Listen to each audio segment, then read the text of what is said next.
All right, Shalom Israel.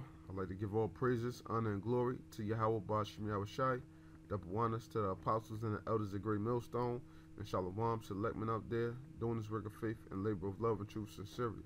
Okay, this lesson, this lesson is going to be entitled Kumbayah as a Hebrew word. Of course, brothers that have been in the truth for a while, pretty much know this information, but, it's constantly new brothers rolling in that may not know this information. So I want to present this lesson for you, brothers, and I hope this lesson is edifying, through the spirit of Yahweh Bashim Yahushai. All right, and I have here the term Gullah, and it reads: the Gullah are the descendants of enslaved Africans. We know that the enslaved were Hebrews, not Africans, okay, who live in the low country region of the United States of South Carolina and Georgia, which includes both the coastal plain and the sea islands. Historically, the Gullah region extended from the Cape Fear area of the coast of North Carolina south to the vicinity of Jacksonville on the coast of Florida. But today, the Gullah area is confined to the South Carolina and Georgia low country. The Gullah people and their language are also called Geechee, which some scholars speculate is related to the Ogeechee River near Savannah, Georgia. Okay, and the term Geechee basically was used by native born Jakes that were already born here in America, and they were already Americanized. So you had fresh Jakes coming from the west coast of Africa, until the sea islands, of these areas, all up and down here, fresh Jakes coming from the west coast of Africa, all up in these areas, okay, and they were deemed the term Geechee based upon how they spoke, because they had like an English-based Creole mixed in with Hebrew words. So, based upon the way they spoke, native-born Jakes would call them Geechee, and they deemed the term from this river here, Ogeechee River. And, they had different theories on how this term Geechee came about, but this is the most plausible reason why they were called Geechee, based upon this river, okay? So, going on, it says, they speak an English-based Creole language containing many African loanwords. Now, we know that those words, those so-called loanwords that they were speaking of were not African loanwords, but they were Hebrew words. So you had the English-based Creole mixed with the Hebrew, okay? And influenced by African languages in grammar and sentence structure, okay? So it was formulated basically by the Hebrew structure, all right? And, so with the Gullah, they had the term, or the song, what, Kumbayah, okay? Kumbayah or Kumbayah, what it says is Gullah, So the people within that region, they sung this song, Kumbayah, basically, okay?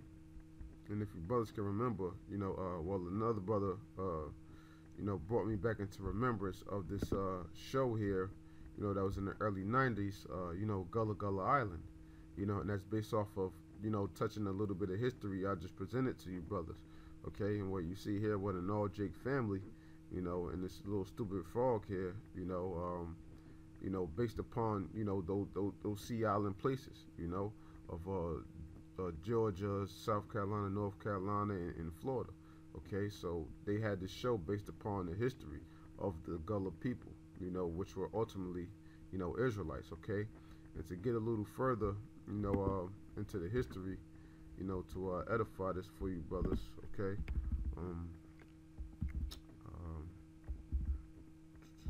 Yeah, here we have, it says, this is a book entitled Island Time, an Illustrated History of St. Simon's Island, Georgia, by Jingle Davis, okay?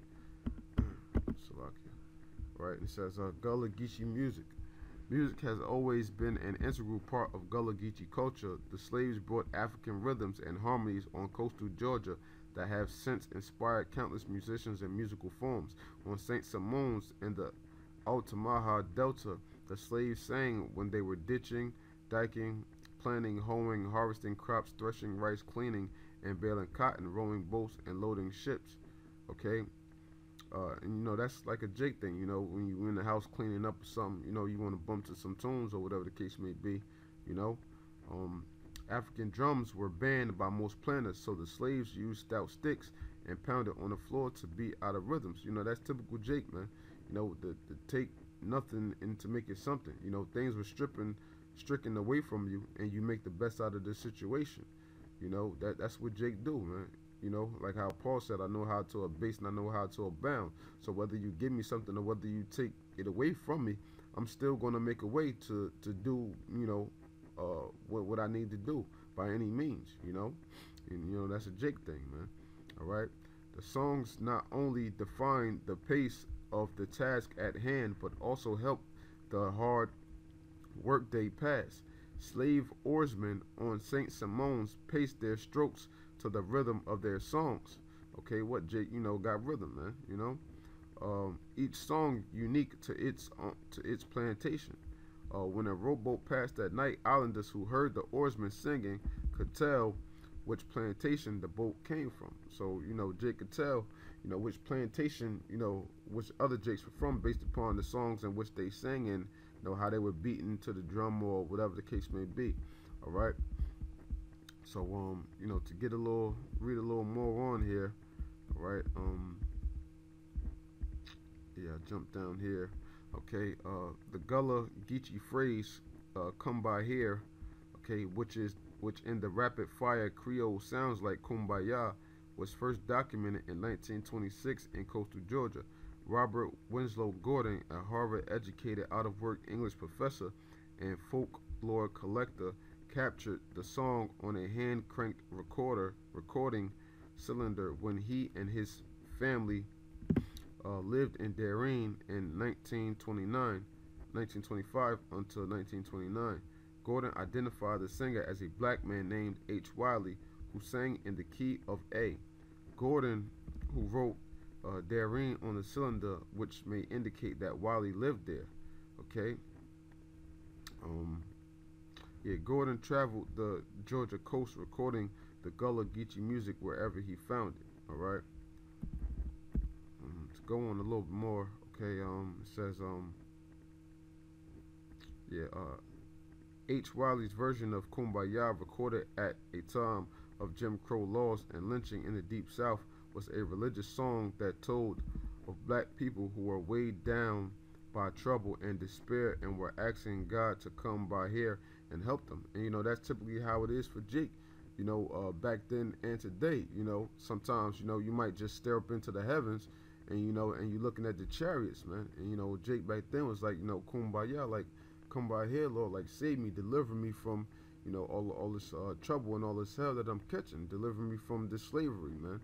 You know, and that's the same way we feel today. We want the Lord to come by here and, you know, and deliver us by them chariots, man. You know. Okay, and you know, just for this final point here, all right. I mean,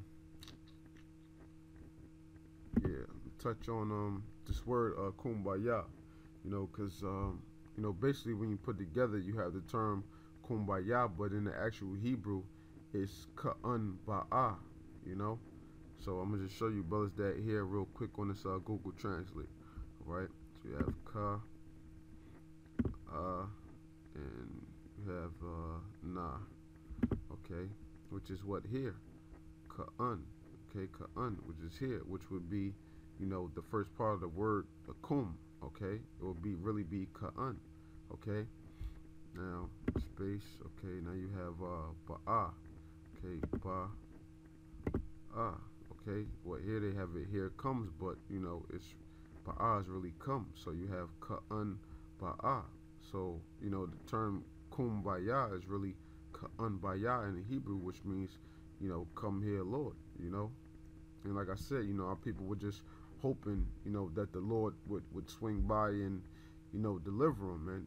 And our people knew that when we looked up into the heavens, that, you know, the Most High would deliver us by the hand of his chariots, by the hand of his angels. So that's what our people were looking forward to when they were singing these songs, man. You know, and you know, here, you know, they have the original, was supposed to be the original version of H. Wiley singing the song, you know, and let me refresh that. Okay, and basically, I'm gonna just play a little bit of this for you, brothers, so you can hear it real quick. And I'm just play a little bit of it because it gets real scratchy, like around 20-something seconds. All right. you, Lord, Kumbayah. I'm gonna need you, Lord, Kumbayah. Oh, Lord, Kumbayah. I need you, Lord, Kumbayah. And I need you, Lord, Kumbayah. And I need you, Lord, Kumbayah. Oh, Lord, Kumbayah. So, that's pretty much it, So, Kumbayah is a Hebrew word. In the Hebrew, it's Kumbayah, which means, basically, loosely translated, come by here, Lord. So, with that, I hope you brothers were edified, by this lesson, and I'd like to give all praises, honor, and glory to Yahweh Bashim Yahushai, double honors to the apostles and the elders of Great Millstone, and shalom to Lekman up there, doing this work of faith and labor of love and true sincerity. Shalom and death to America.